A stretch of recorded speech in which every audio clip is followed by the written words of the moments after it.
Hey guys, welcome back to my channel. My name is Makayla, and today we're doing a spoiler-free wrap-up and review of the 17 books that I read in the month of July, as well as talking about some of my August TBR and books I hope to read in the month of August. So we're gonna get right into it because we have a lot to talk about and discuss. So let's go. I have my coffee and we're ready to go.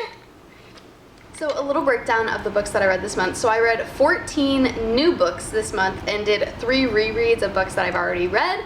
So I'm going to start out talking about the physical books that I own, and then we'll go into the ones that I read on my Kindle. I did have a lot more Kindle reads this month because one of the series, I'm reading the Addicted Calloway Sisters series on my Kindle. So a bunch, like all of those are on Kindle Unlimited, so I've been reading those on my Kindle, as well as I went on vacation and I only brought 1 physical book with me, so the rest of my books were read on my Kindle. So we're gonna jump right into it, and first we're gonna talk about the 3 books that I reread for this month. So I reread 2 Emily Henry books. I read Beach Read and Happy Place, and then I also read Assistant to the Villain by Hannah Nicole Meyer, because the second book in this series comes out tomorrow actually. So I wanted to reread it so that I'm prepared to read that book, because I am actually really excited for the second book. I know some people don't like this. I thought it was fun and I really enjoyed it.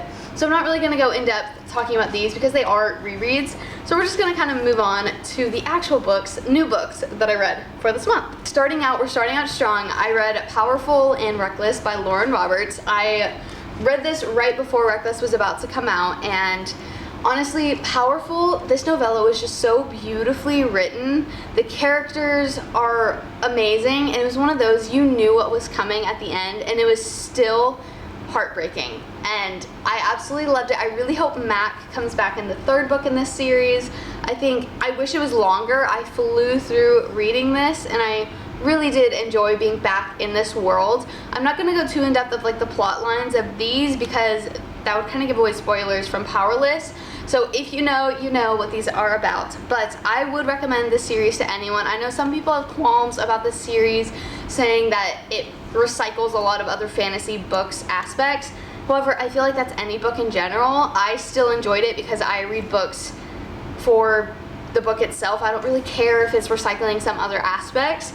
I don't think too deeply about books like that. But the next one, I did read Reckless, which I really enjoyed. It was definitely more character relationship heavy than plotline heavy, and even Lauren Roberts herself came out and said the 3rd book is going to go back to being very plot heavy, and I really did enjoy this. I ate it up. I love Kai and Peyton that are in this book, and yeah, I loved it, flew through it. I don't want to say too much. I did call the twist that was in this when it was like first introduced. I think it was like halfway through the book is when they started like mentioning it, and I called it, but I hated that it ended on another kind of like cliffhanger. But we already know the release date of the 3rd book, which is nice in the sense you don't have to like keep wondering, you know? Okay, we're moving on from these 2 books. Oh, I gave them both 5 stars. There we go. The next book I read was Summer Romance by Annabelle Monaghan. This was the 1 physical book that I brought with me to the beach. So I read this like on the beach and just in that vibe, and it was just honestly so perfect. If you don't know what it's about, you're following Allie Morris, who she's recently divorced. She has 3 kids. She's 38, and her dog ends up peeing on a guy at a dog park, and then she decides maybe they can have a little summer romance. That's the little gist. It's very much what's on the back of the book. And I was a little hesitant going into this book because normally I don't like main characters that are on the older side. She is 38 as well as has 3 kids. Normally that's not super appealing to me. I'm 21 years old. Sometimes I like to just read about characters that are closer to my age. However, this book was so beautifully written, and you just fall in love with the characters, and I feel like she did justice in the way she wrote the characters because she showed their maturity as well as still giving you a romance and just plot line that you really cared about. I did see another book too where I can't remember who it was that said it, but they said this book by Annabelle Monaghan reminded them of a writing style that's kind of a combination of Emily Henry and Abby Jimenez, and I totally agree with that. I feel like the character development and just the plot in general was very similar to kind of like an Emily Henry style vibe, but the like romance and banter and dialogue reminded me very much of Abby Jimenez, and I absolutely loved this book. I ended up giving it 4.5 stars. I would highly recommend this to anyone. It has great quotes in it, and it was just the perfect summer read. I really enjoyed reading this on vacation, and a plus for me and anyone that's very similar to me, it has a bunch of dogs in it, and I absolutely love that. Anyways, we're gonna move on. The next book is The Perfect Couple by Ellen Hildebrand, which is my very first book that I read by her. I was super excited because she is very loved. She also has a deep arsenal. She has a lot of books out, and I really did enjoy this book, so I'm excited to read her other works. If you don't know what this book is about, there is a wedding happening on this little island, and the morning of the wedding, the maid of honor is found murdered. So it's a murder mystery, and you're kind of dual timeline. You're learning about the characters in their past, as well as the current timeline of them trying to solve the murder.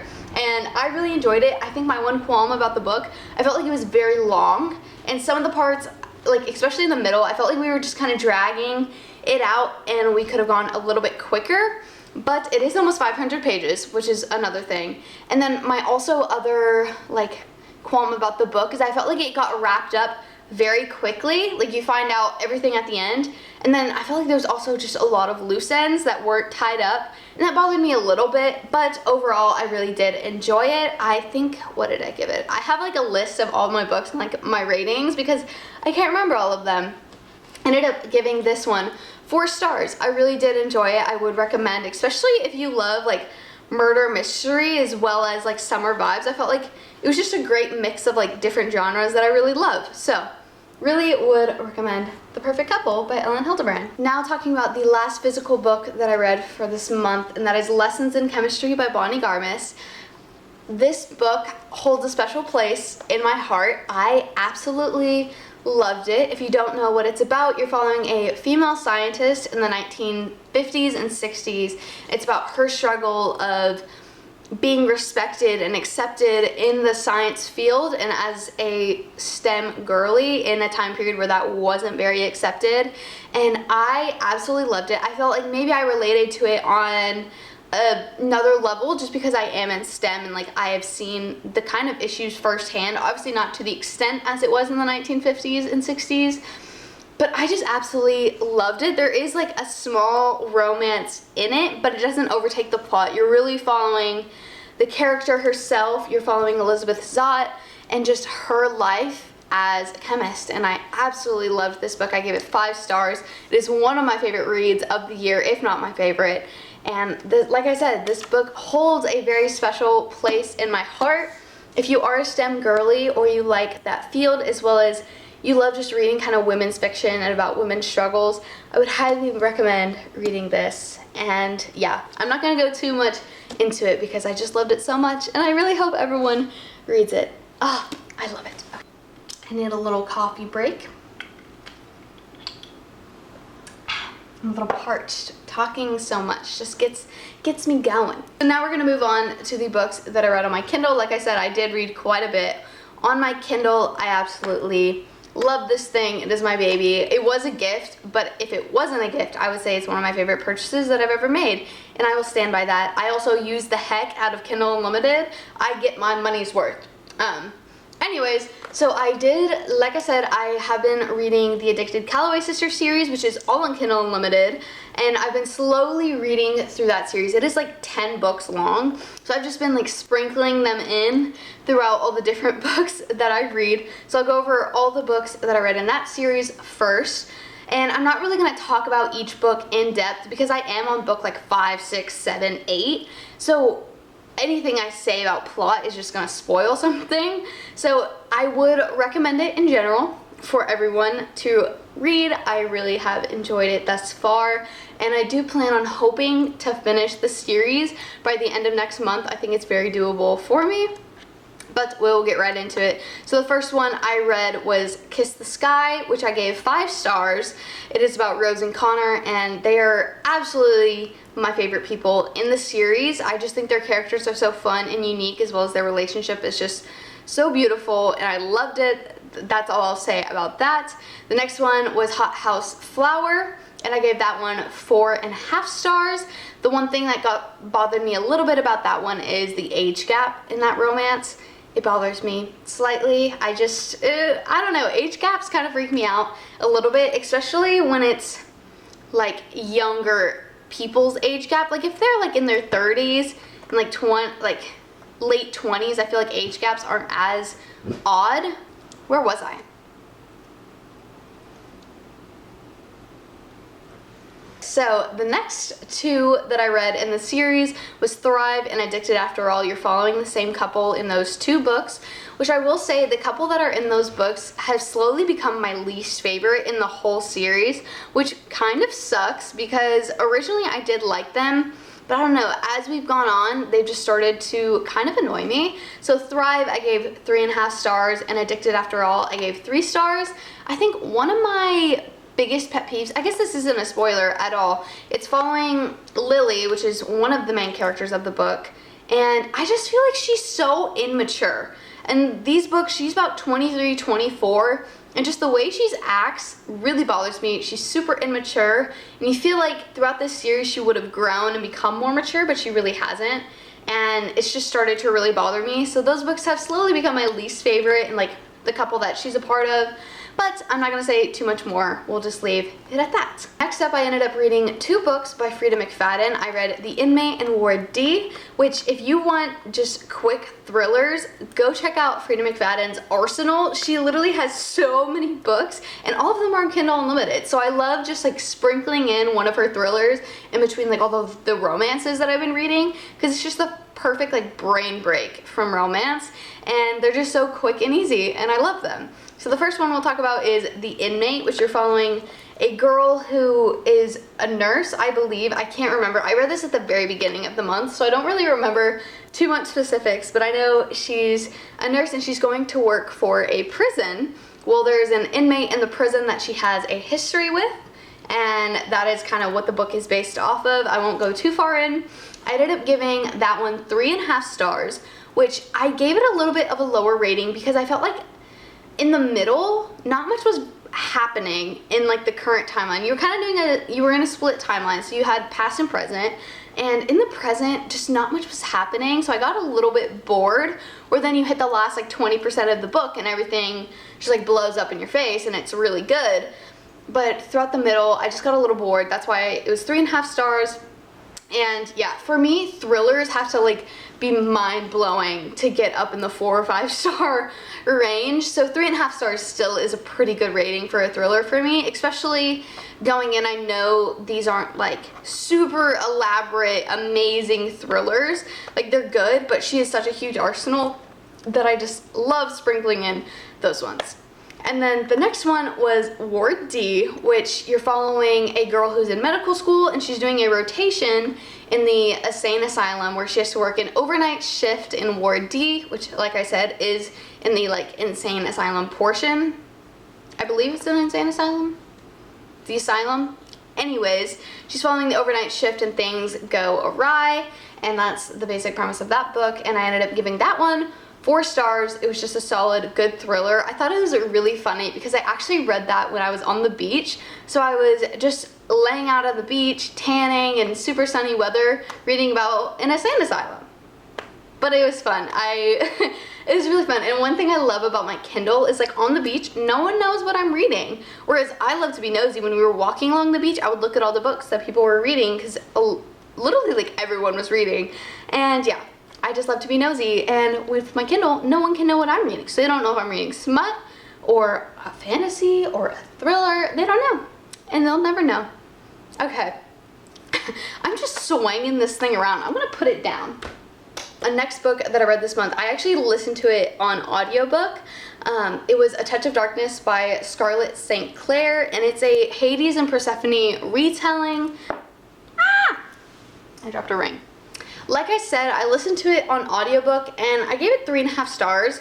It was okay, like it was entertaining to listen to. It's technically a trilogy, I believe. I'm not gonna continue the trilogy. I didn't enjoy it enough to do that, but it passed the time while I was at work and is one of the free audiobooks on Audible. So couldn't complain too much.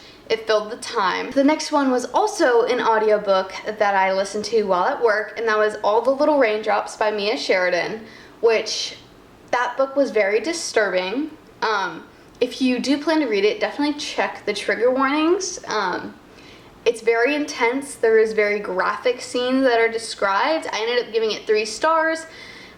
again, I felt like in the middle it kind of dragged on a little bit. But yeah, it was just kind of disturbing, and I don't really want to talk about it any more than that. But like I said, if you are thinking about reading it, definitely check the trigger warnings, because it is a little intense. Now for the last book that I read in the month of July, it was Night Shift by Annie Crown, and I ended up giving it 4 stars. And that book was just perfect for what I was wanting in the moment. It is just a nice, fluffy romance, nothing too serious, and it was just such a quick, easy read. I loved it, and I would recommend it if you're just wanting one of those like filler romances that is just fluffy, nothing serious, and just a good read and a good time. So I would highly recommend that one. Now we're going to talk about some of the books on my August TBR and just books that I hope to maybe read in the month of August. It's still up in the air how much I'm going to be able to read. I go back for my last year of college at the end of the month. We start on August 19th. So once school starts again, I'm probably not going to be able to read as much, obviously. It's also the last week of my internship, which is super exciting. But I will just talk about some of the books that I hope to read. So we're starting out very strong. I really want to read ACOTAR, which, knowing me, I'm very much a person, once I start a series, I like to read the full series back to back and not like break it up with other books. So knowing me, once I start this, I might end up reading the whole ACOTAR series back to back. So we'll see. I really want to read this, especially in fall time. I feel like just the fantasy vibes are perfect for fall. Even though it's August and it's still 100 degrees in Texas, I'm ready for it to be fall. And you best bet, I'm about to decorate for fall in the coming weeks. And I'm so excited. Anyways, ACOTAR is one of my hopefuls to hopefully start in the month of August. Next up is 5 Star Weekend by Ellen Hildebrand. This is my second book by her, and yeah, I just hope to get to it. I don't know if I will or not. It honestly might end up being a book that I save for next summer. I'm kind of getting out of my like summery mood just because I read so much like summer romance already. So who knows, this might get put off until like next summer or spring when I need like good summer vibes. But this is still like a hopeful. It might be there, it might not. We shall see. Next up is The Invisible Life of Addie LaRue. I got this while I was on vacation, and I just want to take a second. This book is absolutely stunning, and it's such like a pretty size and like floppiness, and I just love how it looks. But I'm super excited to get to this. Again, I feel like this just gives off a really good fall vibes, and I'm so excited to hopefully read it. Another book, I also got this on vacation, is The Escape Room by Megan Golden, which is just an escape room thriller, and I'm really hoping to get to it this month. I'm super excited because I love escape rooms, I love thrillers, and this just combines the two. So I'm hoping to get to it this month. I honestly might read this like one of my next books because I'm really interested and do want to read it. And then the last book that I'm putting on my August TBR, and this is a very loose TBR, like I said, it's very up in the air how much I'm going to be able to read, is Dark Matter by Blake Croce. I really, really want to read this. I've had it for a while, and again, I feel like it just gives good fall vibes. So if I don't read it in the month of August, I definitely will read it within the next few months because it's something that I've been wanting to read, and I'm super excited for it. So there we have it. I only talked about like physical books that I own for TBR. There are some on my Kindle that I might read, but I don't feel like going that in depth. So we're just gonna leave it at that for my August TBR. I'm leaving it very up in the air because I've been very much mood reading and just getting to what I want to get to and not forcing myself to read books that I don't want to just for the sake of like finishing a TBR or like for a video, because I find when I do that, I like lose motivation to read and it's not as fun. So this is to not forcing yourself to read anything you don't want to read and just mood reading.